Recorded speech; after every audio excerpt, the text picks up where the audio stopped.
Good afternoon mga kababayan. Another bitter na naman sa comment section. Meron tayong bitter sa comment section. Ito ang sabi niya, manggigigil ka rito eh. Sabi ng kababayan kasi natin, thank you, nakaka-amaze yung mga nababasa kong testimony, sabi ni Feli. Sabi naman ni Teresita Morales Fernando, di totoo yung mga testimonies, mga bayad yan para mag-testimony. No? Sabi naman ni Balutan Lily, ganun ba? Sa dami ng mga testimony, mga binayaran ba? Grabe naman. So, unang-una, kaya ako nanggigigil sa mga bitter na to kasi, wala naman kasing, ano bang problema nyo? Ang sisihin nyo, ang i-comment, ang i-PM nyo, yung mga nagte-testimony, nakikita nyo yung mga pangalan dyan, pwede yung i-PM yan sila kung talagang binabayaran ba talaga natin yan.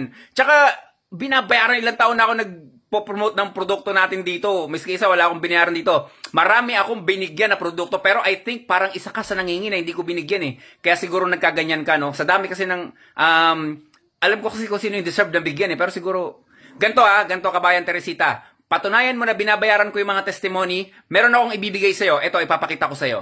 Ito, Teresita, tignan mo kung gaano karami mga produkto natin dito naka-stock dito. Sa dami na nag-order dito, di sana sabay-sabay nagreklamo yan sila. Ayan, dami yan. Bukod dyan, meron pa akong naka-imbak dito sa kwarto. Mga produkto rin natin yan. Lahat yan.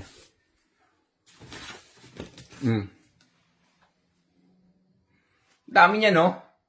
Alam mo ba kung gaano karami ang nag-order sa akin araw-araw, di ba? Siyempre, hindi mo alam yun kasi hindi ka naman nag-order eh. Patunayan mo lang na nagbabayad ako sa mga kababayan natin na nag-testimony, no?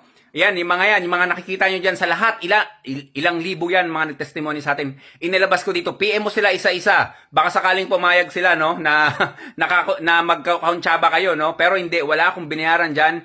Miski piso, hindi ko binayaran yung mga yan. Pero marami akong binigyan. Marami akong binigyan ng mga produkto, lalo na yung mga kababayan natin na alam ko na worth it. Hindi lang produkto binibigay ko, pera. Pampa-CT scan, pampa-ultrasound, pambili ng bigas, ganyan. Deserve kasi nila yon. Pero kung sisiraan mo yung produkto namin, maraming magagalit sa'yo ng mga kababayan natin. Kasi ang lumalabas, ginagawa mong mga sinungaling sila, ginagawa mong mga bayaran sila. Yung mga nagtestimony, ginagawa mo silang bayaran.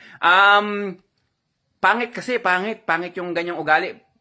Lahat kasi kayang gamutin, lahat ng sakit no kayang gamutin. Lalo sa tulong ng Alkalife, Lunas natin, tsaka PFC Oil. Pero yung ganyang attitude parang, hindi parang, parang malaking problema.